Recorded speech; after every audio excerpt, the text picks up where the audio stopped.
Morning friends. आज का topic हमने हिक्का लिया है, चरक चिकित्सा स्थान 17 है ना। इसी में हिक्का के साथ श्वास का भी वर्णन है। हिक्का श्वास चैप्टर का नाम है। इसके बाद आता है कास। इन तीनों के ही 5-5 भेद होते हैं, लगभग थोड़ा थोड़ा सिमिलर है। ठीक है, सभी के सिम्टम में कंफ्यूजन होता है, इसीलिए हम थोड़ा सा कोड बनाकर याद करेंगे। क्योंकि अभी आपने हिक्का का पढ़ा इस लेक्चर में, अगले लेक्चर में आप श्वास पढ़ोगे, उसके अगले लेक्चर में आप कास पढ़ोगे, है ना। तो मिक्सअप हो जाता है क्योंकि सभी के 5-5 भेद है ना। यहाँ पे महा यहाँ पे भी है, श्वास में भी आएगा। क्षुद्रा यहाँ पे भी है, क्षुद्र श्वास में भी आएगा, तो कंफ्यूजन होता है। हम थोड़ा सा कोड बनाएंगे, ठीक है। तो स्टार्ट करते हैं। प्रकार 5 प्रकार का है। अभी हमने आपको बताया हिक्का, श्वास, कास, इन सभी के 5-5 भेद होते हैं। पहला क्वेश्चन तो ऐसा बनता है, गंभीरा निम्न में से किसका भेद है। तो आपको पर्टिकुलर हिक्का के 5 भेद, श्वास के 5 भेद और कास के 5 भेद पूरा याद होना चाहिए। बहुत सिंपल सा क्वेश्चन, पहले तो भेद से ही बन जाता है, ठीक है। तो महा इसका भी है, श्वास का हम पढ़ेंगे तब उसको फिर से बताएंगे। तो पहले हमको 5 भेद याद रखने हैं हिक्का के। इसकी ट्रिक क्या है, महा, गंभीरा, व्यपेदा, क्षुद्रा, अन्यजा। जब हमारे सामने महान व्यापत्ति आती है ना, महागंभीर व्यापत्ति जब आती है तो बड़े लोगों को कोई फर्क नहीं पड़ता। जैसे अभी कोरोना आया है ना, बड़े लोगों को कोई फर्क नहीं पड़ा, लेकिन छोटे लोगों को अन्न नहीं मिला। कौन से लोगों को अन्न नहीं मिला? क्षुद्र लोगों को अन्न नहीं मिला। तो इसको हम एक ट्रिक से बना देंगे। महान व्यापत्ति आने पर, सॉरी है ना, महान गंभीर व्यापत्ति आने पर छोटे लोगों को अन्न नहीं मिलता। छोटे मतलब हो जाएगा क्षुद्र, क्षुद्र लोगों को अन्न नहीं मिलता। यह हमारी ट्रिक है।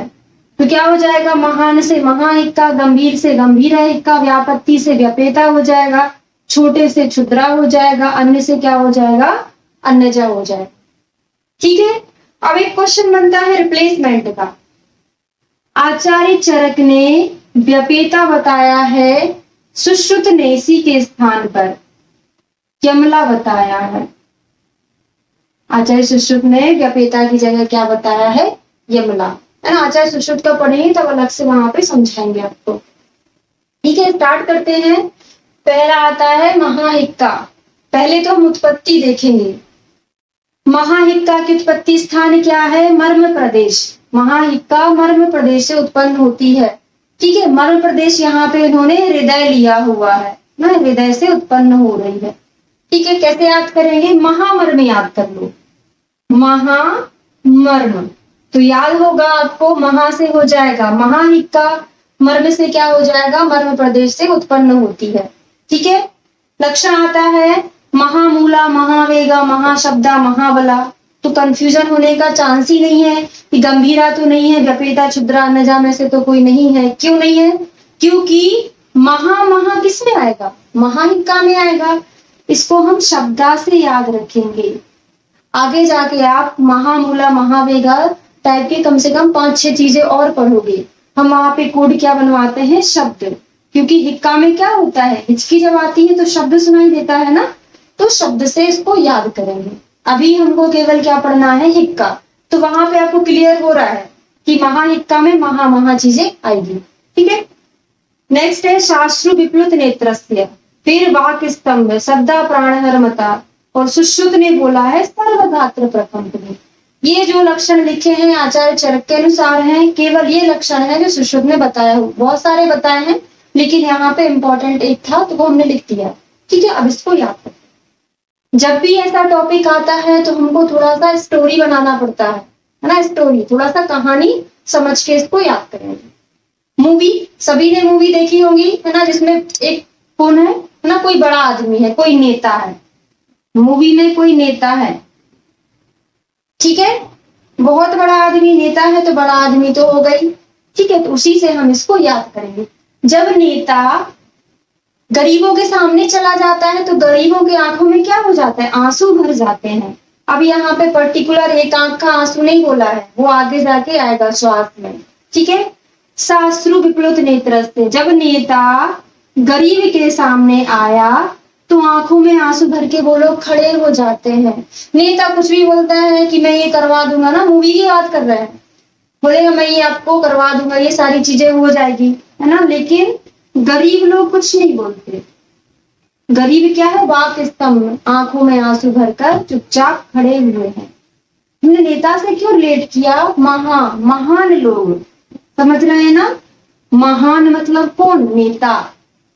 महाहिक्का को हमने महान लिखा, महान लोग में कौन आते हैं, नेता, मूवी, ठीक है। गरीबों के सामने गए, आंखों में आंसू भरकर खड़े हुए हैं बेचारे, बोल भी नहीं रहे हैं। और क्या होगा, ये जो नेता है मूवी वाला, वो क्या कर देता है, अगर उसकी बात नहीं मानी तो सद्दा प्राण हरामता, एकदम से है ना गोली मारकर उनकी हत्या कर देता, उसके ऊपर कोई केस भी नहीं होता, है ना। मूवी में ऐसे ही होता है, ठीक है, रियल में ऐसा नहीं होता ना। तो नेता ने सद्दा प्राण, एकदम से उनके प्राण ले लिए, ठीक है।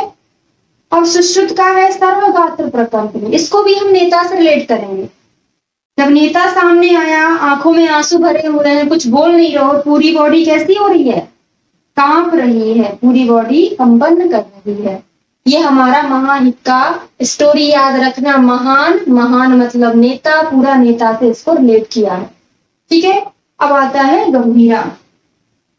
गंभीरा हिक्का उत्पत्ति देखते हैं, नाभि पक्वाशय। कैसे याद रखेंगे, जैसे हमने इसको महामर्म से याद रखा था, यहाँ पे हम याद रखेंगे कि नाभि और पक्वाशय में कोई गंभीर बीमारी हो गई है, ठीक है। नाभि पक्वाशय में कोई गंभीर बीमारी हो गई है, अभी इतना याद रखना, अभी नीचे और लेट करेंगे। गंभीर बीमारी कहाँ पे हो गई है, नाभि और पक्वाशय में, ठीक है। संचरंभणम इतना इंपॉर्टेंट नहीं है, इसीलिए लिखा क्योंकि आगे जाके अभी एक और हिक्का में जृंभणम विप्लुताक्षस्य करके आएगा, ठीक है। प्राणांतिकी मता, जब ये गंभीर बीमारी हुई है नाभि पक्वाशय में, तो प्राणों को जाने का भय रहता है, प्राणों का अंत होने वाला है। गंभीर बीमारी में प्राणों का अंत हो जाता है। क्यों हमने ऐसा याद किया, यहाँ पे प्राणांतिकी है, यहाँ पे सद्दा प्राण है, सद्दा प्राण मतलब नेता ने गोली मार दी, सद्दा प्राण चले गए। यहाँ पे बीमारी गंभीर है तो प्राणों का अंत होने वाला है, ठीक है। क्षोभयंती भ्रशम देहम, अब ये नाभि पक्वाशय में इतनी गंभीर बीमारी थी तो क्या होगा, क्षोभ होगा ना, गंभीर चीजों में क्या होता है, क्षोभ होता है। और धीरे धीरे उसका प्रनष्ट बल चेतसा, न चेतना जो मन है उसका बल है, धीरे धीरे वो नष्ट होने लगता है। और सुश्रुत ने बोला है अनेक उपद्रव युक्त, ठीक है। अब देखिए, गंभीर बीमारी मतलब गंभीर से क्या हो जाएगा, गंभीरा हिक्का, बीमारी कहाँ हुई थी, नाभि पक्वाशय में। इस कारण से उसके प्राणों का जाने का भय था। क्यों प्राणों का जाने का भय था, क्योंकि उस बीमारी में उपद्रव हो चुके थे, तो अनेक उपद्रव युता, ठीक है। बाकी प्रनष्ट बल चेष्टा, बीमारी गंभीर, धीरे धीरे उसका बल खत्म होते चलेगा। नेक्स्ट हिक्का है व्यपेता। उत्पत्ति देखते हैं, जत्रुमूल से होती है, जायते अन्नपाने चतुर्विधे, है ना। तो सबसे पहले होता है उत्पत्ति, जैसे हमने महामर्म याद किया था, महाहिक्का मर्म से, गंभीरा में नाभि पक्वाशय, ना नाभि पक्वाशय में गंभीर बीमारी हो गई, ऐसे यहाँ पे जत्रुमूल याद करना। अब देखिए, हम यहाँ पे व्यपेता को व्यापत्ति से रिलेट करेंगे, व्यापत्ति या फिर व्यापद। व्यापद आयुर्वेदा में सभी लोग जानते होंगे, व्यापद मतलब क्या होता है, कोई बीमारी आ गई है, कोई बड़ी बीमारी आ गई है, ठीक है। वहां पे गंभीर पढ़ा था, ध्यान रखना है, यहाँ पे क्या पढ़ा हमने, व्यापद पढ़ा। अब ऐसी व्यापद आ जाती है, ऐसी बीमारी आ जाती है, जैसे अभी फिर से एग्जाम्पल दिया था अभी कोरोना का, है ना। तो जत्रू से आवाज नहीं निकलती, कहाँ से, जत्रू से आवाज नहीं निकल रही, कंठ नहीं लगाना, कंठ अगले इसमें आएगा ना। जत्रू से आवाज नहीं निकल रही क्योंकि व्यापत्ति बीमारी ऐसी आ गई है ना, पूरा रिलेट करेंगे इसी बीमारी से। जायते अन्न पाने चतुर्विधे, और जो व्यापेता है वो किस कारण से उत्पन्न हो रही है, 4 प्रकार के अन्न खाने से। 4 प्रकार का अन्न आपने पढ़ा होगा, शीतम खादितम पीतम लीडम कुष्ठगतम नरनाम से एक श्लोक आया हुआ है। अशित, खादित, पीत और लीढ़, ये 4 प्रकार का अन्न है, उसको खाने से होती है व्यपेता। अब इसको रिलेट करते हैं। चारों प्रकार का हमको अन्न नहीं मिल पा रहा है। क्यों नहीं मिल पा रहा है? लॉकडाउन लगा हुआ है। ठीक है, इस बीमारी में ना तो हमको चारों प्रकार का अन्न मिल पा रहा है, ठीक है, जब से आवाज नहीं निकल पा रही है। आहार परिणामांते भूयश्च लभते बलम, 4 प्रकार के अन्न खाने से ये उत्पन्न हो रही है, और आहार के परिणाम में जब आहार पच जाता है तो क्या होता है? लभते बलम, और ज्यादा बढ़ जाती है। ध्यान रखना है, आहार के परिणाम काल में जब आहार पच गया है तो और ज्यादा बढ़ रही है क्या? व्यपेता। क्योंकि आहार पच गया है, अब हमको भूख लगेगी तो कहां से खाना लाएंगे? तो हो गया ना बीमारी से रिलेट। ठीक है, जन्मनम विप्लुताक्षस्य, विप्लुताक्षस यहाँ पे लिखा है लेकिन जृंभणम के साथ में लिखा है। इसके पहले हमने महाहिक्का में पढ़ा था साश्रु विप्लुत नेत्रस्य, है ना। महान लोग, नेता लोग जब सामने आ जाते हैं, आंखों में आंसू भरकर गरीब जनता खड़ी होती है ना, ऐसे रिलेट किया। प्राण उपरोधिनी, अब बीमारी है, सभी को अपने प्राणों का क्या है? अवरोध सा लग रहा है, पता नहीं जी पाएंगे कि नहीं जी पाएंगे। हाँ, तो प्राणों का अवरोध हो रहा है इस बीमारी में। ठीक है, इसके पहले शब्दा प्राणहर कहाँ आया था? महा में। प्राण अंत की अंत होने वाला था गंभीर में। प्राण प्रोधनी कहाँ आया है? व्यापद, व्यापत्ति मतलब व्यपेता में ना। बीमारी में कैसा लग रहा है? हमारे प्राणों का हमको भय रहता है ना, कब तक हम चल पाएंगे। ठीक है, पूरा उसी से रिलेट हो गया है। नेक्स्ट आता है क्षुद्रा। अब देखिए, क्षुद्रा में दोष हृदय, क्लोम, कंठ, तालु, इनमें सभी में आश्रित हो जाते हैं और यहीं से ही उत्पन्न होता है ना। दोष यहीं पर आश्रित होंगे और यहीं से ही उत्पन्न होता है। ये सब चीजों का नाम आपको याद रखना है। ठीक है, अब रिलेट करते हैं। क्षुद्रा मतलब छोटे लोग, छोटे लोग। ठीक है, अब यहाँ पे देखो हृदय, क्लोम, कंठ, है ना, हृदय से काम लेते हैं ना छोटे लोग, जो बहुत ना गरीब लोग होते हैं, थोड़े इमोशनल होते हैं, हृदय से काम लेते हैं ना, और कंठ से ज्यादा कुछ बोल नहीं पाते हैं। तो ऐसे करके इसको याद करेंगे। अति दुखा नासा चाओरा शिरोमर्म प्रबाधिनी, इसका मतलब होता है इस क्षुद्रा हिक्का में अति दुखा, ना तो ज्यादा दुख होता है, किसको? उरा प्रदेश में ना ज्यादा तकलीफ होती है, ना ही शिरोमर्म को ये प्रबाधा पहुंचाती है, मतलब खतरनाक नहीं होती है। शिरोमर्म में ना ही ज्यादा बाधा पहुंचाएगी, ना ही उनमें ज्यादा तकलीफ होगी। ठीक है, याति भुक्त मात्रे च मार्दवम, खाना खाते से ही ये शांत हो जाती है। कैसे याद करेंगे? छोटे लोग हैं, बेचारों को थोड़ा सा खाना ही दे दिया, 1-1, 2-2 किलो गेहूं 1 महीने में ना, ऐसा आया था अभी बीच में। ठीक है, तो खाना खाने से ही बेचारे शांत हो जाते हैं, है ना। और श्रम से क्या होता है? बढ़ जाती है ना। पहले ये वाला पॉइंट याद रखना। क्षुद्रा हिक्का, ज्यादा आप काम करोगे तो बढ़ जाएगी, खाना खा लोगे तो शांत हो जाएगी। ये बहुत इंपॉर्टेंट लक्षण है इसका। इसमें क्या होता है?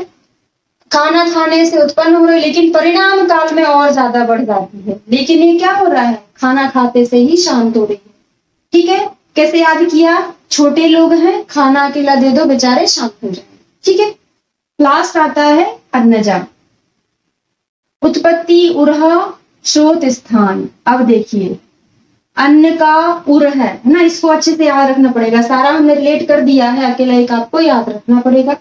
आहार को अत्यधिक शीघ्रता से खाने से याद रखने की जरूरत ही नहीं है, क्योंकि अन्नजा में अन्न को खाने से ही उत्पन्न हो रही है। लेकिन चतुर्विध अन्न का पूछे तो व्यपेता होगा, नॉर्मल अन्न का पूछे तो अन्नजा होगा। ठीक है, हिक्का पीते चा भुगते चा, ये जो हिक्का होती है पानी पीने से, खाना खाने से शांत हो जाती है। अब देखिए, यहाँ पे केवल क्या था? खाना खाने से शांत हो रही थी, वो क्या है? क्षुद्रा। लेकिन अन्नजा में खाना पीना दोनों है। खाना खाने के बाद पानी पीते हैं ना, तो अन्नजा में क्या रहेगा? पीने और खाने दोनों से शांत होगी। जब क्षुद्रा में क्या रहेगा? केवल खाना खाने के बाद शांत। इसको कैसे याद किया था? छोटे लोगों को अकेला खाना दे दो, उसी में वो शांत हो जाते हैं। ठीक है, ना मर बाधा जननी ना इंद्रियाणाम प्रबाधनी, ना तो ये मर्मों को बाधा पहुंचाती है ज्यादा, ना ही इंद्रियों को बाधा पहुंचाती है। ऐसा इसमें भी था, ऐसा इसमें भी था। अगर श्लोक आ जाएगा तो हमको पर्टिकुलर आंसर लगाना पड़ेगा। ठीक है, तो अब इसको कैसे याद करेंगे? शिरो मर्म को अकेला अंडरलाइन कर लेना। शिरोमर्म से इसको हम डिफरेंशिएट करेंगे। कैसे, देखो हम क्रम क्या पढ़ते हैं, महागंभीर व्यपेता क्षुद्र अन्यजा। तो लास्ट की क्षुद्र अन्यजा में एक वर्ड, एक शब्द क्या है, पूरा सिमिलर है, ठीक है। मर्म मर्म आया हुआ है, तो सिरो, छोटे लोग क्या होते हैं, कुछ काम नहीं हो पाता उनका तो सिर पकड़कर बैठ जाते हैं ना, सिर पर हाथ रखकर बैठ जाते हैं। तो छोटे वाले में सिरो वाला आया है, बाकी कुछ कुछ चीजें सिमिलर है। एक बस याद रखना है, दूसरा अपने आप याद हो जाए। हाँ, हमारा हिक्का कंप्लीट हो गया है। इसके अगले चैप्टर में हम श्वास पढ़ेंगे।